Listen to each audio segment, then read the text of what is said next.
Yo les Nakamas, c'est Alexandre, j'espère que vous allez bien. Alors avant de parler des 5 citations d'animés et de manga que je vais développer et analyser dans cette vidéo là, je voulais d'abord vous dire que je serai bien sûr présent à la Paris Games Week 2018 à Paris, donc le vendredi et le samedi. Le vendredi d'ailleurs je serai là-bas de 8h à 18h et le samedi de 8h à 13h sur le stand de mon école qui s'appelle donc Gaming Campus. Du coup si t'as envie de passer me voir, de venir discuter avec moi de tout et de rien, de YouTube, de ta vie, de la mienne, de mon école, tout ce que tu veux, bah écoute, passe me voir sur le stand Gaming Campus. J'y serai donc le vendredi de 8 à 18 et le samedi de 8 à 13h. Au pire tu peux également me suivre sur Snapchat et Instagram pour savoir où je serai à la Paris Games Week. Maintenant passons à ce qui nous intéresse avec bien sûr cette vidéo là qui sera bien sûr encore une fois une analyse de citations d'animés. J'avais déjà fait 2 vidéos dans ce thème là et vous avez beaucoup apprécié en tout cas ce concept là où je donne ma propre version, ma propre vision des choses sur des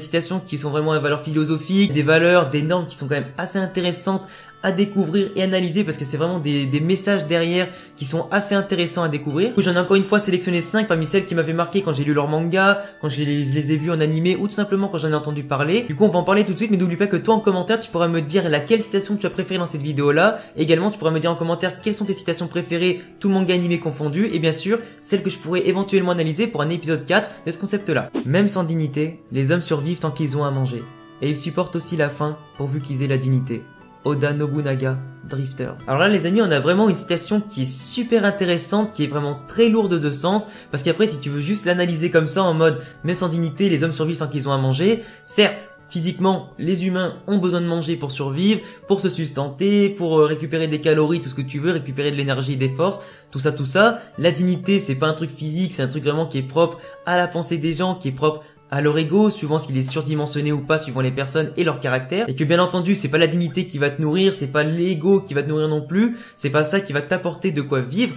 mais en général dans la vie les amis, il existe 2 catégories de personnes dont on va parler aujourd'hui grâce à cette citation là. Tu as ceux justement qui préféreront vivre sans dignité, en vendant leur cul, en suçant les balls de n'importe qui, oui je le dis c'est un petit peu vulgairement, mais en gros c'est des gens qui sont prêts à tout, à suivre des gens contre tout et n'importe quoi en laissant leur honneur derrière, en laissant leur croyance derrière, en laissant leur façon de penser derrière pour adopter ceux de vraiment des autres leaders qu'ils suivent, tout ça pour obtenir soit la place qu'ils veulent, soit la place dans une équipe qu'ils veulent, l'honneur ou du moins la place qu'ils voudraient avoir dans la société, vraiment avoir tous les honneurs sans avoir forcément le mérite, ou tout simplement peut-être je sais pas, remporter des trophées, remporter des récompenses qu'ils ne méritaient pas sans les avoir eu de façon assez injuste et de manière assez sale. Et de l'autre côté tu auras aussi, d'après la citation, ceux qui supportent la faim pourvu qu'ils aient la dignité, et ça du coup si on peut le caricaturer comme il faut, ce sont des gens qui eux gardent la tête haute, qui gardent leur honneur, qui gardent leur dignité, gardent leur foi, gardent leur croyance, quitte à échouer, quitte à ne pas atteindre leur rêve et quitte à ne pas atteindre leur objectif ni leur rêve de succès, mais en tout cas des gens qui peuvent se raider dans la glace et qui pourront survivre malgré tout. C'est comme je l'ai dit, t'as des gens qui sont prêts à suivre d'autres pour obtenir ce qu'ils veulent, d'autres qui sont prêts à faire leur propre chemin,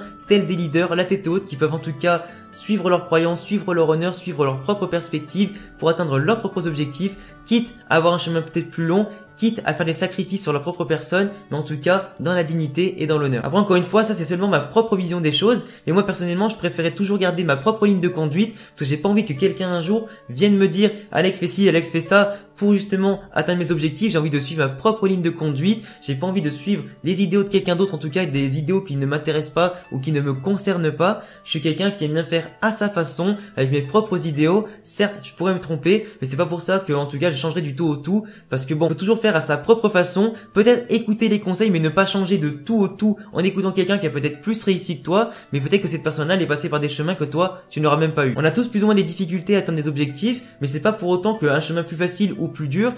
c'est pas pour autant justement que tu dois te dévaloriser ou te survaloriser par rapport à l'autre. On est tous différents, on a tous des particularités différentes, d'où notre destin vraiment différent. Mais encore une fois, les gens qui préfèrent suivre les autres, laisser leur honneur de côté, vendre leurs fesses pour justement avoir tout ce qu'ils veulent, pour moi c'est des gens qui sont pas intéressants, c'est des gens qui ont pas de valeur, des gens qui vraiment s'en foutent de tout, qui sont prêts même à te sacrifier si t'étais son pote. Enfin c'est des gens qui sont prêts à vendre limite leur famille pour réussir, alors que toi justement tu t'es battu jusqu'au bout avec tes propres armes, t'as affronté les difficultés, t'as franchi les obstacles, tu t'es surpassé du tout au tout pour atteindre tes objectifs, et c'est largement plus valorisant que ce qu'a fait l'autre. Parce que moi justement cette citation là, ça me fait aussi penser à un autre animé manga qui s'appelle Rainbow. Si tu l'as pas vu, je t'invite énormément à aller le lire et surtout le voir parce qu'il est vraiment magnifique et il te marquera à vie. Mais en gros dans cet animé là, si je veux pas te spoiler, en gros t'as des gens qui se font fracasser la gueule, qui se font vraiment soumettre, humilier, bafouer, on les prive de nourriture, on leur dit que si tu fais pas ça, t'auras pas ça. C'est des gens gens qui sont restés toujours droits dans leur ligne de conduite, ils ont réussi à se relever malgré les coups, les blessures morales, les humiliations, ils ont réussi à rester droits et vraiment le karma la chance aura fini par leur réussir et le mauvais karma aura rattrapé les mauvaises personnes. Et dans la vie mon pote, la roue tournera toujours, peu importe les bons moments, peu importe les coups bas surtout, il faudra toujours se relever pour aller encore plus loin, toujours plus haut et ça fonctionnera toujours, crois-moi. Il y a des batailles qu'on ne gagne pas avec les points. Barbe Noire, One Piece. Alors là, c'est plutôt une citation un peu plus générale que d'habitude. Il n'y a pas forcément des sens beaucoup plus lourds, pas forcément de messages énormes cachés derrière ça. Vous savez tous qu'en tout cas dans la vie, les amis, les batailles, ça peut signifier beaucoup de choses. Autant les batailles médiatiques, économiques, politiques, sociaux, tout ça. Il y a énormément de choses. Ça peut être les battles, je sais pas, il y en a peut-être d'entre vous qui pensent aux battles de rap, aux battles de danse, tout ce que tu veux. Toutes les batailles, en tout cas, sont bonnes à prendre dans cette situation-là. Bien évidemment, je ne parle pas des guerres, des batailles de coups de poing, etc. Parce que forcément, cette citation-là te dit que toutes les batailles ne se gagnent pas avec les poings. La violence, vous le savez tous, ça ne résout rien, ça ne fait qu'engranger la haine. Et si vous avez vu Naruto, la haine engrange la haine et ainsi de suite, c'est un cercle vicieux. Si tu vas frapper quelqu'un, forcément, lui va revenir avec des potes à lui, etc. Tu vas te faire tabasser, tu vas revenir avec des potes à lui, etc. Donc ça va jamais s'arrêter. C'est jamais comme ça que ça marche, les amis. Si un jour, il vous arrive des problèmes à ce niveau-là, préférez, à la limite, partir, fuyez le conflit, franchement, parce qu'à mon sens, il n'y a que les faibles qui se battent, ou du moins que les faibles qui usent de la violence pour faire entendre raison à l'autre, et surtout que ça sert strictement à rien. Autant laisser tomber, autant laisser l'autre dans son délire. Partez de votre côté, que chacun reste en tout cas en bonne santé, c'est le plus important parce que ça sert à rien d'aller dégrader la santé de l'autre physiquement et mentalement avec des points et des mots. Ça servirait juste à blesser l'autre et franchement, à mon avis, tu te sentiras pas bien. Parce que avant d'être un psychopathe ou d'être quelqu'un qui a vraiment un ego surdimensionné, avec peut-être un gros problème de confiance en soi, je suis pas sûr qu'aller blesser quelqu'un physiquement ou moralement, ça te fera du bien. Mais Barbe Noire, en tout cas, a extrêmement raison parce que des fois, dans certaines batailles ou du moins dans la vie en général, les mots sont vraiment très très lourds de sens. Ils peuvent des fois plus toucher que les coups physiques, ils peuvent des fois faire plus de mal que des actes. C'est exactement ce qu'on avait vu dans mes dernières vidéos sur les citations d'animés. Certaines citations tournaient un petit peu autour de ça, où certains mots peuvent être vraiment l'effet de l'âme dans le corps de quelqu'un, dans l'esprit de quelqu'un surtout, lui faire plus mal mentalement et physiquement. Et c'est justement pour ça aussi que ce genre de paroles entre guillemets peut faire extrêmement mal. C'est pour ça qu'il faut savoir manier les mots avec beaucoup de précaution. Et quand Barbe Noire dit qu'il y a des batailles qu'on ne gagne pas avec les poings, c'est parce qu'avant tout, certains humains sont capables de réfléchir, de prendre du recul, d'apprendre de leurs erreurs, de faire vraiment une introspection sur eux-mêmes, de voir leurs qualités, leurs défauts, qu'est-ce qui a marché, qu'est-ce qui a merdé. Et c'est aussi pour ça que peut-être les conflits sont arrivés. Est-ce que c'est à cause de moi, est-ce que c'est à cause d'un tel, etc. Peser le pour et le contre. Certaines personnes du coup remportent des batailles en faisant des introspections, en ayant d'abord du recul sur eux-mêmes avant que sur les autres, avant que sur la situation. Et c'est peut-être pour ça aussi que certaines batailles sont remportées bien avant d'être commencées. Après, bien évidemment qu'on peut résoudre les conflits avec les mots de manière pacifique, mais entre guillemets, les gens les plus intelligents, c'est les gens qui savent d'abord prendre du recul, ne pas se jeter dans la gueule du loup, ne pas être en mode sanguin, vouloir casser la gueule à quelqu'un, ni l'insulter ou quoi. C'est quelqu'un qui sait réfléchir intelligemment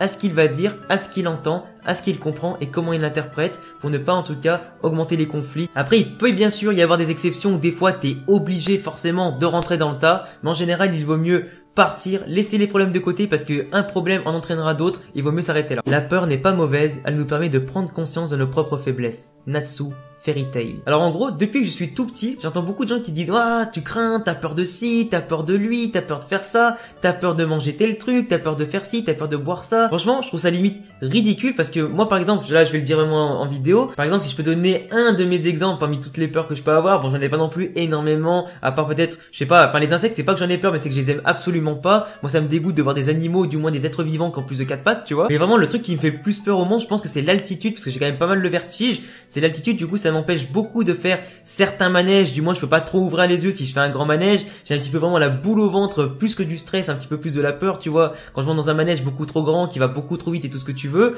donc forcément tout ce qui est sensation forte, c'est pas forcément mon truc, mais bon là tu vois je l'avoue comme ça en vidéo parce que j'en ai pas honte du tout. Et du coup en soi la peur n'est pas du tout mauvaise, c'est ce qui permet déjà de 1 de connaître tes limites, de 2 de savoir où se limitent tes forces, de voir justement où est-ce que tu peux peut-être avoir des faiblesses et peut-être là où tu peux peut-être t'améliorer. Moi par exemple ça m'est déjà arrivé justement, si je reprends mon exemple d'avant, de faire des grands manèges, de battre un petit peu ma peur parce que du coup il y avait les potes avec moi, il y avait peut-être des filles aussi à côté, etc. Il y avait ma famille et tout, des petits cousins à moi, donc je me suis dit que si eux ils le font, pourquoi moi je le ferais pas, tu vois. Donc un petit peu histoire de sauver un petit peu mon honneur et mon ego et ma dignité. Mais du coup c'est vrai que la peur c'est pas vraiment quelque chose dont tu dois avoir peur entre guillemets, petit jeu de mots. Non mais c'est pas quelque chose sur lequel il faut vraiment que tu te lamentes, pas quelque chose qui doit t'affecter au plus profond de toi. C'est quelque chose que tu dois assumer parce qu'on a tous peur de quelque chose. T'en as peut-être peut-être qu'ils vont avoir peur des chiens, peut-être peur des chats, peut-être peur de se noyer, peur de nager, ou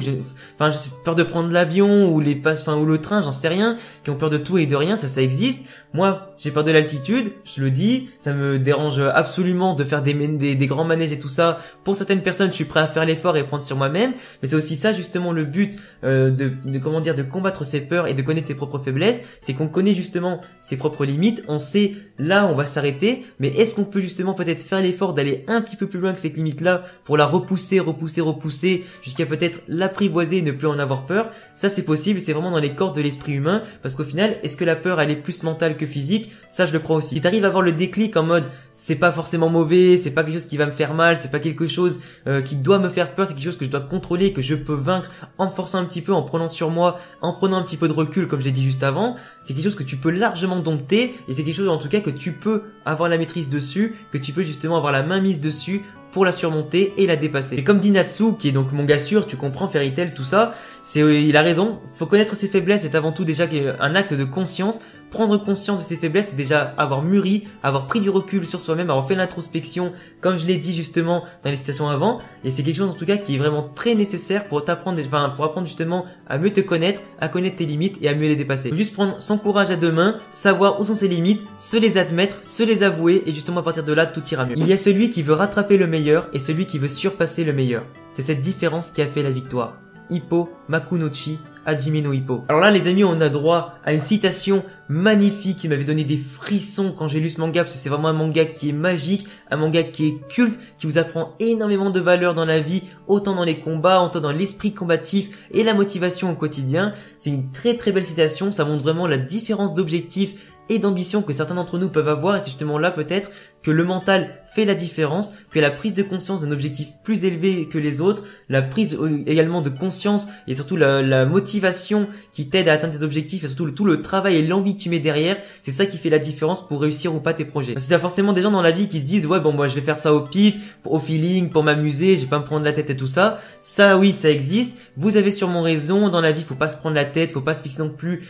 15 milliards d'objectifs. Si t'as pas envie d'être le meilleur par exemple, moi si imaginons je joue au tennis, je sais que je suis pas forcément bon au tennis parce que j'en ai pas fait beaucoup dans ma vie, c'est pas pour autant que je vais te dire que je vais peut-être gagner Roland Garros un jour et être le numéro 1. Non je m'en fous, je préfère peut-être prendre ma raquette, aller avec des potes sur un terrain de tennis, faire 2-3 parties comme ça et justement m'améliorer petit à petit, prendre du plaisir et juste me défouler quoi. Après tu as aussi la catégorie des gens qui se fixent des objectifs minimum du style j'ai envie d'être fort dans tout ce que je fais, ou du moins un minimum savoir taquiner un petit peu dans tout ce que je fais. Ça aussi c'est des gens qui ont on va dire des objectifs normaux, qui se fixent pas au-dessus de leurs limites, qui ont simplement envie d'apprendre à faire de nouvelles choses, de découvrir de nouvelles cultures, de nouveaux sports, de nouveaux domaines et tout ça pour devenir le plus polyvalent possible. Moi par exemple, j'aurais énormément voulu apprendre à jouer du piano par exemple, pour savoir jouer au moins d'un instrument, découvrir un petit peu les codes de la musique, savoir la manier, savoir jouer tous les instruments et du moins peut-être un jour jouer tous les morceaux que je veux. Malheureusement j'ai pas pu, j'aimerais énormément le faire en tout cas, et si un jour en tout cas j'ai l'occasion de m'y mettre, j'aimerais avoir pour objectif en tout cas de savoir jouer assez bien du piano pour pouvoir interpréter tous les morceaux à ma façon. Et après tu as aussi tous les gens, et là c'est justement là la grosse catégorie,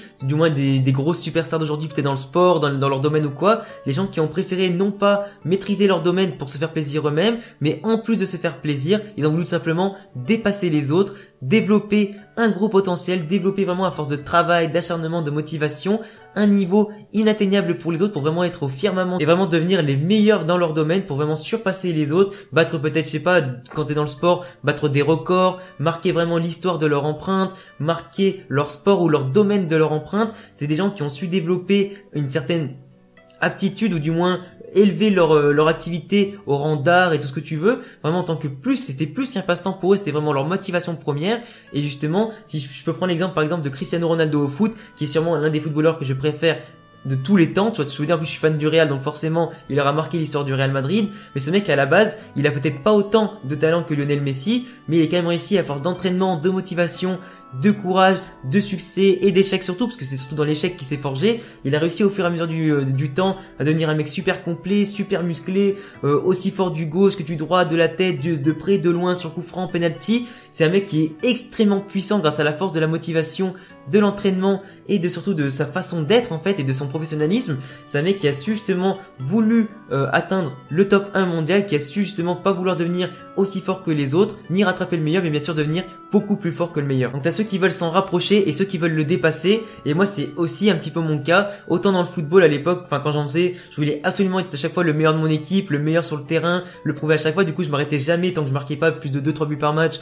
ou du moins je me battais à fond pour vraiment être le meilleur et faire vraiment mon match entier et être satisfait à la fin. Après, si je veux prendre le domaine de YouTube aussi, quand je me suis lancé, j'avais peut-être aussi dans un coin de ma tête l'envie d'un jour, je sais pas, de sortir des gros concepts, des vidéos qui soient folles, que ça fasse des millions de vues, que je puisse rattraper peut-être un jour Cyprien, Norman et tout. Bien évidemment, c'est impossible, mais tu vois un petit peu les ambitions qu'on peut avoir derrière nos objectifs. Moi justement aujourd'hui, j'ai 23 000 abonnés, je suis extrêmement content. Je fais mon petit bout de chemin. Je cherche pas forcément aujourd'hui à être le meilleur parce que j'ai beaucoup de progrès à faire, autant en facecam, dans le montage, l'expression, surtout dans le montage on va dire. Mais du coup il y a quand même pas mal de choses à améliorer dans mes vidéos sur ma chaîne ou quoi pour que je devienne un jour un des meilleurs, ou du moins que j'atteigne un très bon niveau qui sera à partir des 100 000 abonnés. Mais sinon c'est clair qu'on peut se fixer énormément d'objectifs tant qu'ils sont pas forcément trop démesurés. Mais si tu te fixes vraiment des objectifs élevés, sois vraiment à fond, sois motivé, sois vraiment plein d'envie, plein d'engagement, essaie de faire au mieux pour ne pas regretter de ne pas avoir fait ci, de ne pas avoir fait ça. Tente à fond parce qu'il vaut mieux regretter de l'avoir fait et d'avoir échoué que regretter de ne pas avoir essayé. En étudiant le concept des démons, je crois que parmi tous les êtres vivants, l'humain est celui qui s'en rapproche le plus.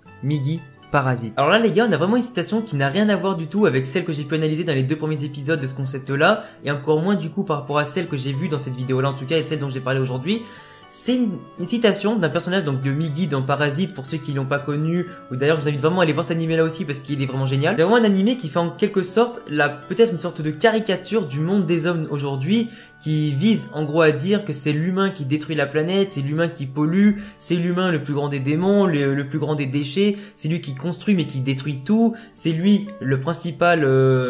meurtrier entre guillemets de la planète et de son environnement. C'est vraiment une grosse caricature du coup par rapport à l'humain, parce que l'humain, on va pas se mentir, il a une personnalité qui est très variée d'un individu à l'autre. C'est un individu qui est souvent égoïste, qui pense qu'à sa propre personne, un individu qui est prêt à écraser les autres pour avancer, qui est prêt à tout pour se faire sa propre place au détriment des autres. Ça peut être un être qui peut être justement, comme je l'ai dit, très égoïste, très hautain, qui peut être très arrogant. Enfin, il y a énormément de traits humains qui sont négatifs, qui sont mal vus, souvent même d'ailleurs souvent les populations ou quoi. Mais il faut quand même pas oublier une seule chose les amis, parce que cet animé aussi met aussi en évidence les points positifs de l'être humain. L'être humain est avant tout une personne qui ressent des sentiments, qui ressent également des valeurs, qui les développe, qui apprend à en avoir, qui apprend à les développer. Un être humain qui vit également au sein de règles, au sein de normes. Certes, un être humain peut les transgresser parce que on sait tous qu'on n'aime pas forcément tous se plier aux règles et tout ce que tu veux. Mais en général, l'être humain, avant d'avoir détruit, c'est quand même l'être humain qui a construit des choses, qui a su évoluer. Et avant, il faut aussi noter que l'être humain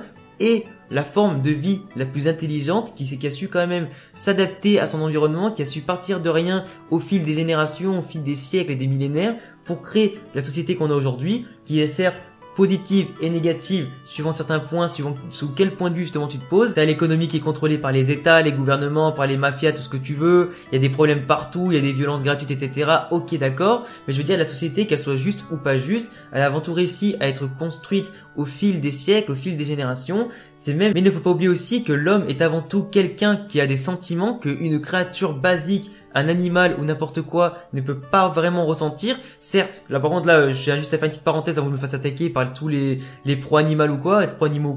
mais je veux dire, un animal, il peut ressentir peut-être de la compassion, de l'affection, comme un chat, un chien, tout ce que tu veux, mais jamais t'auras un animal qui sera aussi, entre guillemets, attachant, qui aura peut-être plus de sentiments ou plus de ressenti qu'un humain. Il n'y a aucune forme de vie intelligente qui peut dépasser un humain à ce niveau-là. Du coup, même si tu peux rapprocher sûrement l'homme du plus grand démon que peut porter cette planète, si t'avais mis que des singes, que des animaux sauvages au milieu de tout ça,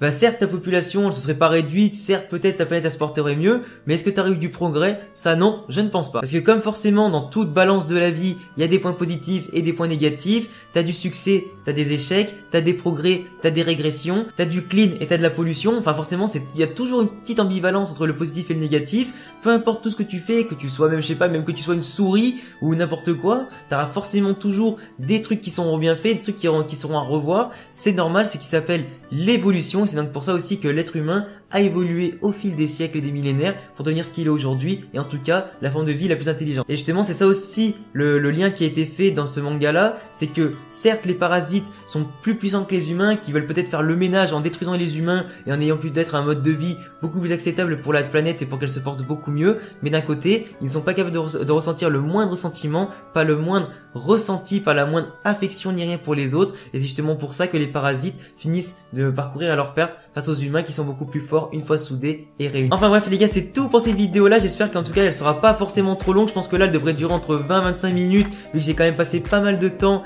à développer et analyser les citations comme d'habitude. Là ça va, j'en ai pris que 5 pour essayer de gagner un peu du temps, même si du coup je me suis quand même pas mal amusé à développer, analyser les valeurs, les messages derrière, en tout cas pas mal de choses au niveau philosophique que j'aime beaucoup en tout cas et qui me fait en tout cas très plaisir d'en discuter avec vous. Tu peux me dire en commentaire bien évidemment quelle est la citation que j'ai citée aujourd'hui qui te plaît le plus. Dis-moi aussi également quelles sont les citations que tu aimerais peut-être que j'analyse dans d'autres vidéos de ce concept-là. Si tu kiffes mon contenu en général, et ben écoute, abonne-toi à ma chaîne, ça fera super plaisir de te compter parmi mes nouveaux Nakama. Laisse-moi un pouce bleu si tu veux une autre vidéo, du coup une 4e vidéo sur ce concept-là qui devrait donc sortir pas la semaine prochaine je pense, mais d'ici 2-3 semaines, ça serait quand même cool. N'oublie pas de me follow sur tous mes réseaux, surtout Snap et Insta et Twitter pour savoir où je me trouverai à la Paris Games Week le vendredi et le samedi. Du coup, cette belle année 2018 qui va se conclure avec une très très belle convention pour moi. J'espère en tout cas vous y croiser très nombreux sur le stand de mon école. Je vous dis à bientôt et à bientôt pour une prochaine vidéo. Ciao!